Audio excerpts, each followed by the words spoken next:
Last বক্তৃতায় বাংলাদেশে আসার সময় কি ঘটেছে দেখেন।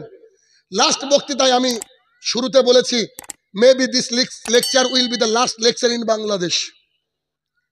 এই আজকের বক্তৃতা শেষ বক্তৃতা বাংলাদেশে। কেন? কারণ আজকে এমন কিছু কথা বলবো বাংলাদেশের লোক আমাকে ডাকবে না, এরকম বলেছি। বক্তৃতায় বাংলাদেশে আসার সময় কি ঘটেছে দেখেন। লাস্ট বক্তৃতায় আমি শুরুতে বলেছি maybe this lecture will be the last lecture in Bangladesh. এই আজকের বক্তৃতা শেষ বক্তৃতা বাংলাদেশে। কেন? কারণ আজকে এমন কিছু কথা বলবো বাংলাদেশের লোক আমাকে বাংলাদেশের একজন ইউটিউবারকে প্রশ্ন করছি যে ভাই আমার পেছন পেছন তো অনেক ইউটিউবার ঘুরে বাংলাদেশে গেলে, এ তোর কটা ক্যামেরা রে ভাই, বাংলাদেশে ক্যামেরা দেখতে হয়। তো আমি বলছি ইমানদারিতে বলেন আমার একটা বক্তৃতা থেকে ক টাকা ইনকাম করেছেন?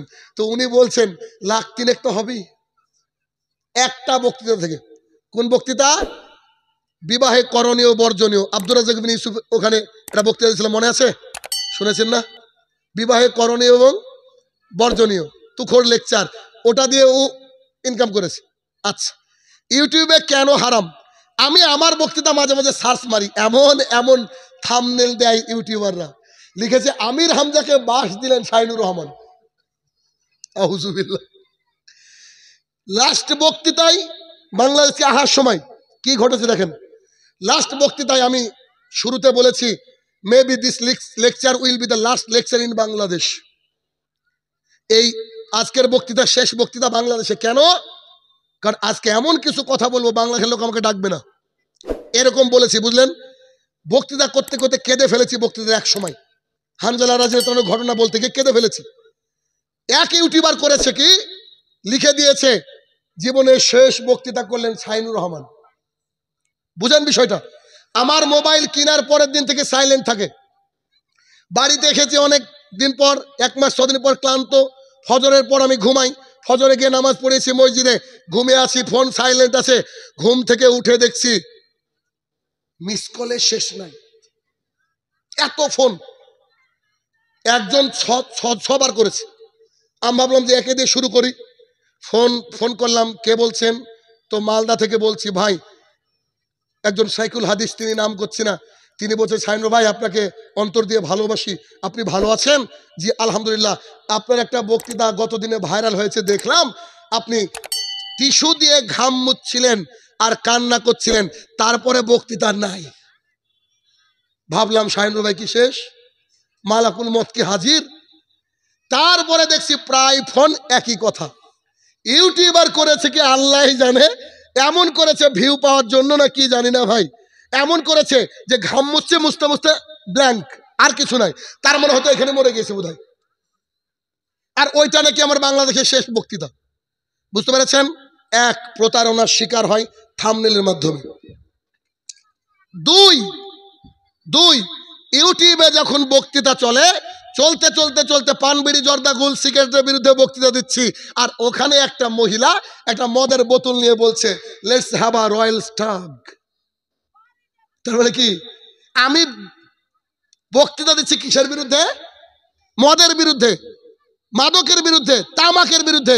আর ওখানে কিসের অ্যাড আসলো? আর এই অ্যাডটা কন্ট্রোল করা হয় না, আমি ভালো মতন জানি, কারণ আমারও অনেক বড় চ্যানেল আছে, আমি মনিটাইজেশন অন করিনি।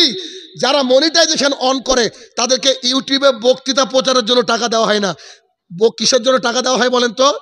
অ্যাডভার্টাইজের জন্য। একটা নগ্ন নারী আর একটা হালাল অ্যাডভার্টাইজমেন্ট আছে ভারতবর্ষে, একটা দেখাতে পারবেন? কিছু নাহলে তো মিউজিক আছে নাকি? আর মিউজিক কেন হারাম?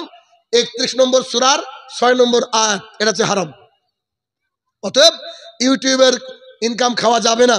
ভাইরা আমার, বন্ধুরা, যদি মনে করেন দিন প্রচারের জন্য করছেন আলহামদুলিল্লাহ, পরকালকে হারিয়েন না। আল্লাহর দুনিয়াটা অনেক বড়, অনেক বড়। ইনশাল্লাহ রুজির সন্ধান করেন। ও দান দিয়েছে? ও কি এখানে আছে কি? ও আচ্ছা আচ্ছা, শারাফত ঠিকাদার ভাই থাকলে একটু আসবেন, অনেক রাত হয়েছে, দীর্ঘ রাস্তা, বুঝতে পারছেন। শারাফত ঠিকাদার ভাই, নাইমুল ঠিকাদার ভাই, ওমর ফারুক মহলপুর, মাইনুদ্দিন মোড়ল, সুভান ক্যাশিয়ার মানটা ভুল আছে, আচ্ছা, নাওশাদ সেক্রেটারি, আয়েশ আলী, এমাজউদ্দিন ভাই, তারিক আনোয়ার, তাবজুল হক, আলাউদ্দিন, বাহারুদ্দিন, এ ভাইরা আমার কোথায় আছেন? কলিজার টুকরা ভাইরা একটু তাড়াতাড়ি আসবেন। গোরস্থানে কিন্তু আমি শুধু আসবো না, নিশ্চয়ই আপনারাই ঘুমাবেন ভাই। আর চির ঘুমানোর শান্তির জায়গা কিন্তু ওইটা, যদি সঠিকভাবে আল্লাহর দ্বীনকে পালন করে যেতে পারেন। তো আসেন, একটু তাড়াতাড়ি আসবেন ভাইরা আমার, দেরি করিয়েন না।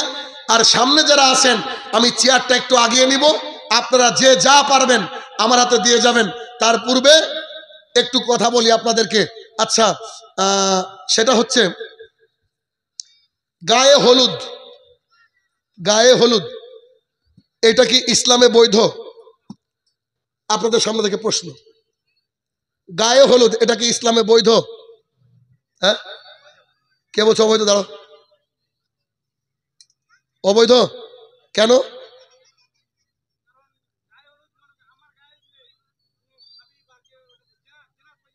জেনার পর্যায়ে হয়ে যাবে। আর কেউ? গায়ে হলুদ অনেকে মনে করে বৈধ।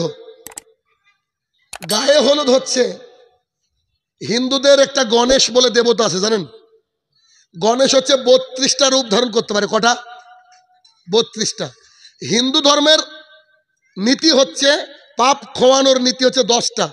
সর্বশেষ নীতি বিবাহ। যখন তাদের মেয়েকে অন্য বাড়িতে বিবাহ দেয়, তারা মনে করে নতুন বাড়িতে যাবে, কি হবে না হবে, তাই তারা হলুদ গণপতি বাবার পুজো করে। হলুদ গণপতি বাবার কি করে? পুজো করে। তাই সেই থেকে গেছে গায়ে হলুদ। আর ওইটা আমাদের ইসলামে বৈধ হয়ে গেছে। তুমি বিয়ে করেছো? এদিকে আসো, আমার তরফ থেকে তোমার জন্য একটা হাদিয়া। এই বিবাহ একটি ইবাদত, এই অনুযায়ী বিবাহ করতে হবে। রাজি?